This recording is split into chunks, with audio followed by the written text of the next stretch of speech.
What improved your quality of life so much you wish you did it sooner? There's about 20,000 comments in this thread, so I promise we won't go through the whole thing, but I'm certain there will be a couple good nuggets in there.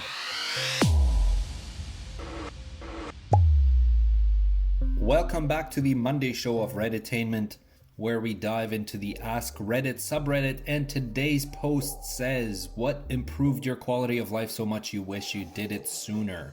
Let's jump right into it. First comment by Merlin560 says, walking. After years of trying to run, I simply started walking. 5 to 7 miles a day in good weather. It is literally life-changing in terms of mental and physical health. Not a bad idea. Personally, I'm not a huge fan of running, honestly.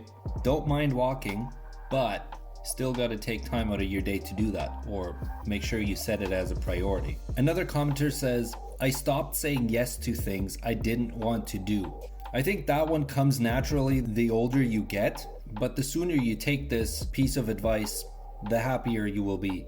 I've realized that too often we tend to agree to do something or go somewhere when we really don't want to, just to be a people pleaser. But you just gotta realize it's okay to say no to things that you really don't want to do.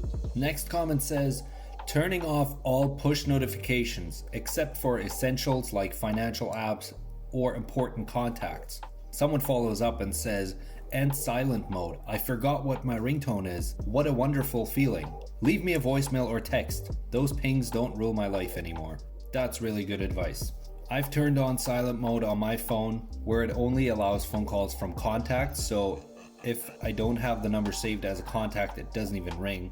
And honestly, if it's important enough, I'll get a message or a voicemail, so who cares? And as far as push notifications go, that is so true that every app out there wants to push stuff to your phone, or even websites that you visit may ask if you want to allow them to send push notifications, and they just seem to be coming from everywhere nowadays. So limiting those or turning those off will definitely declutter your life a bit. Someone else says, quit my job and moved to the mountains.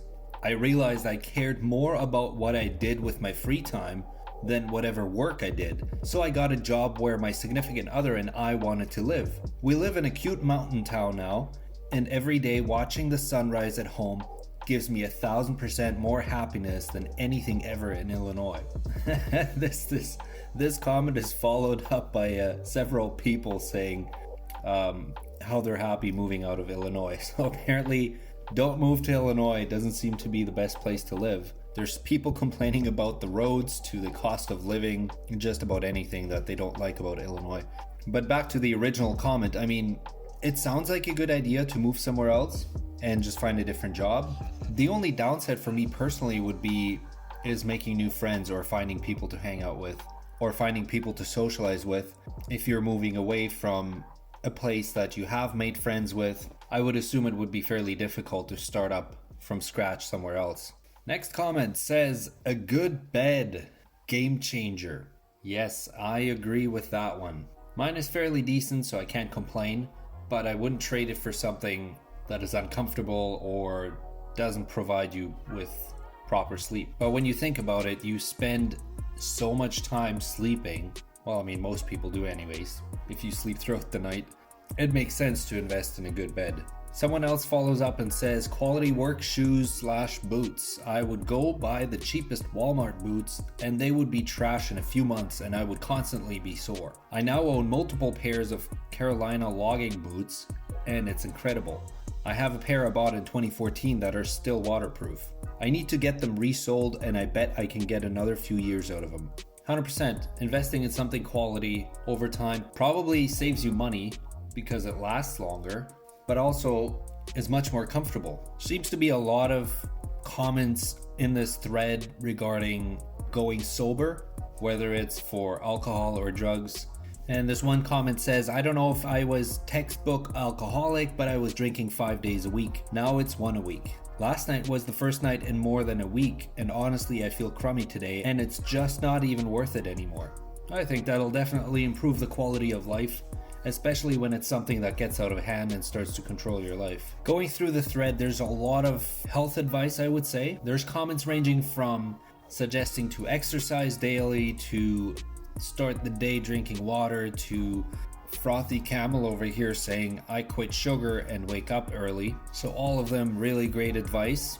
But let's see if we can find something that's a little out of the ordinary before we finish up this episode today. Someone says, after I shower, I clear my sinuses using a method I saw on Reddit. I can breathe so much better now that I wish I had done this years ago. Well, this piqued my curiosity a little bit. Let's take a look. Welcome everyone, Dr. Mandel here on how you can massage your sinuses. Within a minute, you're going to see great results. Take your 2 index fingers, put it on the upper part of your nose, on the outside. Push firmly. You're going to massage downwards until you come to the outside bottom part of the nose. So this would be 1, okay? And we're going to do 10 of them. Push in firmly. Alright, I'll leave a link in the description down below if you want to watch the entire video, but I'm not gonna lie, I went along with it as I was watching it, and I'm not sure if I'm doing this correctly, but my face kind of hurts a little bit right now. In regards to the areas you pointed out on the face, I've noticed that it definitely makes a difference when I have a cold or feel a little bit sick. When I massage those areas, it definitely does make a bit of a difference and clear up your sinuses. But I think that's where we'll end this show today. All in all, if you want to scroll through the list of things to do that will improve your quality of life, I'll leave a link in the description down below. Lots of good advice. It's almost like a wish list of things that we all want to do or would one day be able to achieve. But as the saying goes, the best time to start was yesterday. The second best time to start is today. But that is it, folks. If you like this content, leave a like on the video. Join the conversation in the comments down below. Thank you for watching, and I'll see you in the next video.